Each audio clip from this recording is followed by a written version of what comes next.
لیکن ولی کو پہچاننا ضروری ہے. الا ان اولیاء اللہ لا خوف علیہم ولا هم يحزنون الذین آمنوا وكانوا يتقون.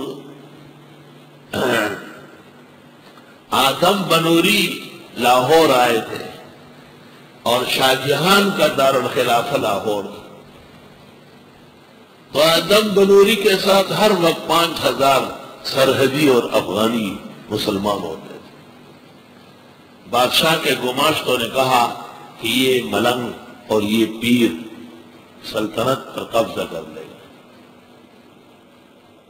تو شاہ جہان نے اس کو کہا لاہور سے نکل جاؤ.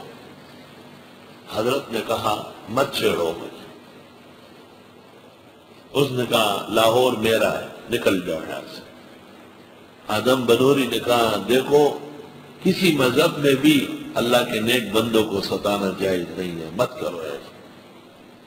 اس نے کہا نکلنا ہوگا. حضرت نے کہا چلو میں حج کا ارادہ کر چکا ہوں، جا رہا ہوں. اس زمانے میں جہاز سمندری بمبئی سے جاتا تھا. صرف بمبئی حضرت تشریف لے گئے اپنے شاگرد سمیت جہاز میں ٹکٹ لے کے بیٹھ گئے اور شاہ جہان نے خواب دیکھا اور خواب میں اس کو ختم المرسلین صلی اللہ علیہ وسلم نے کہا کہ وہ بے حیا اور بے ادب بادشاہ اس وقت میری سنت پر ایک شخص غیرت کر رہا ہے، تم نے اس کو ملک سے نکال دیا، تمہارا ملک پلٹ جائے گا.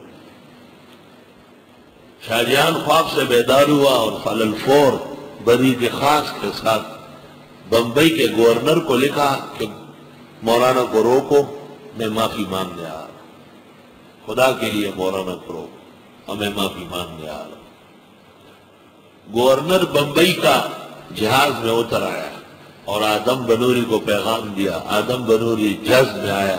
اس نے کہا تم بھی بادشاہ کے ساتھ ہلاک ہونا چاہتے ہو یا بچنا چاہتے ہو؟ اس نے کہا حضرت بچنا چاہتا ہوں. نکلو یہاں سے، مجھ سے بات نہ کرو. خدائی فیصلہ اٹل ہے، ٹلنے والا نہیں. گورنر نے بادشاہ کو معذرت بھی کی، مجبور تھا کہ افسوس آپ کے حکم نامے کے ملنے سے پہلے سمندری جہاز روانہ ہو چکا تھا اور جہاز ہمارے قلم روز سے باہر تھا، میں کچھ نہ کر سکتا. اور جہاز کے کپتان کو کہا کہ خدا کے لیے جہاز روانہ کر. جہاز سٹارٹ ہو گیا، چل پڑے. انسائکلوپیڈیا میں لکھا ہے اسی رات کو اورنگزیب نے شاہ جہان کو بما خاندان کے گرفتار کر لیا اور ہندوستان کی حکومت میں اسلامی انقلاب برپا ہو.